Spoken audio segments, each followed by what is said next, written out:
कि तुमने वो इंटरव्यू देखा ए आर रहमान का जो इतना फेमस हो गया है या इनफेमस हो गया है। A.R. Rahman, it is a मुश्किल से उसके यूट्यूब पे 90K भी नहीं, इट्स अराउंड लाइक 85K उसकी टोटल व्यूज़। लेकिन अगर आप वो क्लिप्स जो कट कट के जो डले हैं इंस्टाग्राम पे, उसके तो 50K और 100K तो उसमें लाइक्स ही हैं, तो व्यूज़ तो ऑब्वियसली मिलियंस में होंगे। तो अगर वो आप इंटरव्यू देखने जाओगे और गौर से देखोगे तो आपको समझ में आया कि रहमान उस इंटरव्यू का विलन नहीं है। उस इंटरव्यू का जो कल्प्रिट था, जो उस इंटरव्यू का विलन था, वो था हारून रशीद, जो इंटरव्यू ले रहा था। हारून रशीद जो है वो एक पाकिस्तानी ब्रिटिश है। ये करीब 1.5 घंटे का इंटरव्यू था और 20-25 मिनट बाद वो अपने क्वेश्चंस डालने लगा।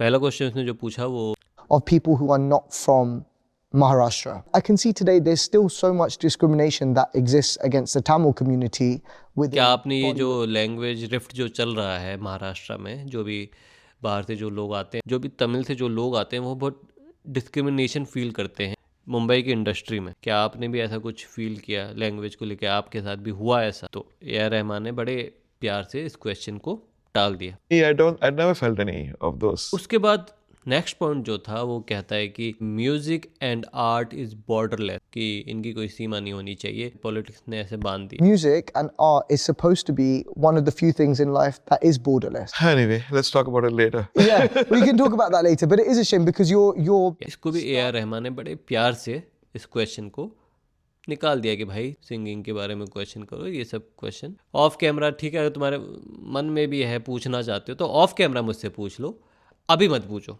ये भी उसने ए आर रहमान ने बड़े प्यार से समझाने की कोशिश करी, पर हारून रशीद नहीं समझा। उसके बाद जो मेन एजेंडा था, जो मतलब एजेंडा क्या, जो मेन चीज़ जो सबसे ज़्यादा क्लिप कट कट के जो चल रही है कि छावा इधर डिविसिव फिल्म और ये गलत इंटेंट से बनाई गई थी, यहाँ पे ए आर रहमान से गलती हुई और वो उसके फ्लो में बह के चले गए। यहाँ पे हारून ने क्या पूछा क्या, उसने पूरा अपना क्वेश्चन बनाया बड़े प्यार से कि 10-15 साल पहले दुनिया इस तरह की डिविसिव नहीं थी। ये बात से चलो मैं भी थोड़ा एग्री करता हूँ कि दुनिया बहुत चेंज हो गई पिछले 10-15 साल से, बहुत कुछ चेंज हो रहा है जियो पॉलिटिक्स में भी और पूरी दुनिया में पावर डायनेमिक्स भी बहुत चेंज हो रहे हैं। ठीक है, इस बात से मैं भी थोड़ा एग्री करता हूँ कि काफ़ी चीज़ें चेंज हो रही हैं। और वो ये भी कहता है कि 10-15 साल पहले मूवी को लेकर ऐसा नहीं लगता था कि इनका इंटेंट कुछ गलत होगा। whereas 10-15 years ago you could give your music to a film and know fairly well that this film has no negative implication or has no negative intent. Today it's much harder to know what a film's intent पर is. अब ऐसा लगता है कि इनका intent गलत हो सकता है, पता नहीं। ये उसने ए आर रहमान के सामने रखा, हारून रशीद ने। तो ए आर रहमान ने कहा I try to avoid those movies, जो भी ऐसी मूवीज़ आती है मैं उनको अवॉइड करने की कोशिश करता हूँ। Then some movies are made with a bad intention. I try to avoid those movies. तब वो छावा को लेके आया यहाँ पे। You've said you're very proud of the soundtrack of Chava and it is a really good soundtrack, but it is a divisive film. कि Chhaava is a very divisive film. A R Rahman यहाँ पे उसके क्वेश्चन में थोड़ा फंस गए। It is. You know, I watched it. I'll be really honest with It you. is divisive. I think it cashed on.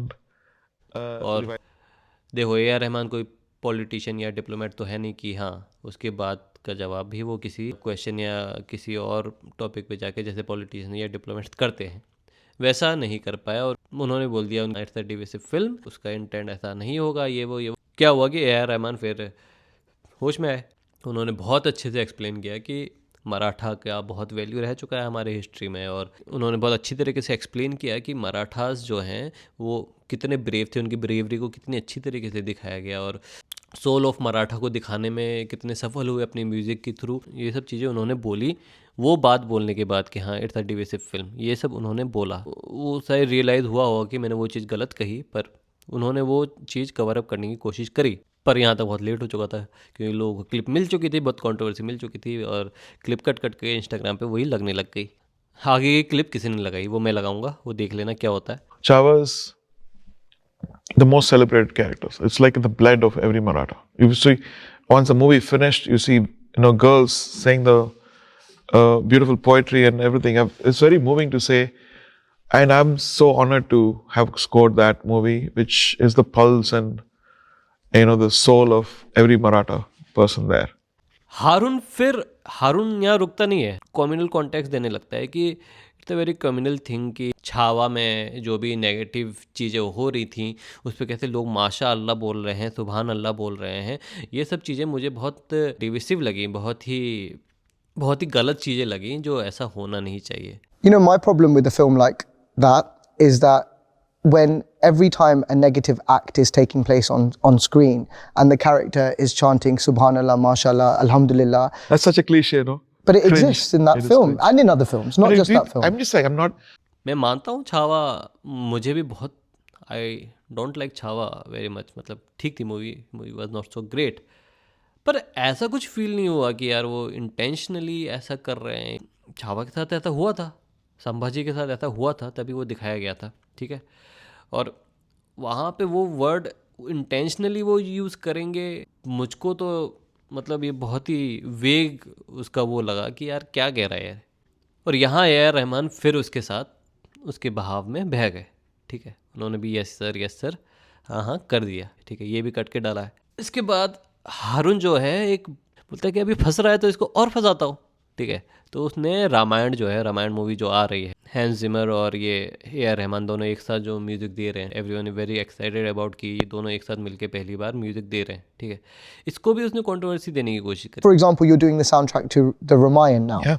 You know, and that's a huge film, and it is a religious text that is being adapted for screen. वो कहता है कि जो Ramayan movie आ रही है उसमें जब आपका नाम आता है, वो देख के बहुत सारे लोगों को दिक्कत होती होगी कि ये इस रिलीजियस मूवी और ये जो रामायण मूवी के साथ में इस आदमी का नाम नहीं आना चाहिए, ऐसे मुस्लिम नेम नहीं आना चाहिए। ये उसके वर्ड्स हैं, ये इंटरव्यू में बोल रहा है वो। And you're a man with a very Muslim name, Yeah. you know? And I wonder if that in any way even comprehends in your mind that there are people out there who probably don't want you involved with something like that. और इसको भी बहुत अच्छी तरीके से AR. Rahman ने बहुत अच्छी तरीके का आंसर दिया, और उसके इस चक्रव्यूह में वो फंसे नहीं, इस बार नहीं फंसे, और उन्होंने बड़े प्यारा और बहुत अच्छा आंसर दिया, बहुत ही सटीक, और जिस तरीके से वो आंसर देना चाहिए था वो बहुत सटीक तरीके से दिया। No, I think I grew up, I studied in a Brahmin school, right? And then every year there was Ramayana and Mahabharata. So I know the story. And the story is about how virtuous a person is, higher ideals, and all the stuff. People may argue, but I value all that good things for anything which you have to learn from. कुछ भी controversy होने से पहले उसको आगे पीछे आप अच्छी तरीके से जान लीजिए कि हुआ क्या था। इसमें असली जो कल्प्रिट थे वो ए.आर. रहमान नहीं थे, इसमें असली कल्प्रिट जो थे वो था हारून रशीद, वो टकला, उसकी वजह से इतनी कंट्रोवर्सी हुई। This was the video guys, see you in the next one, bye.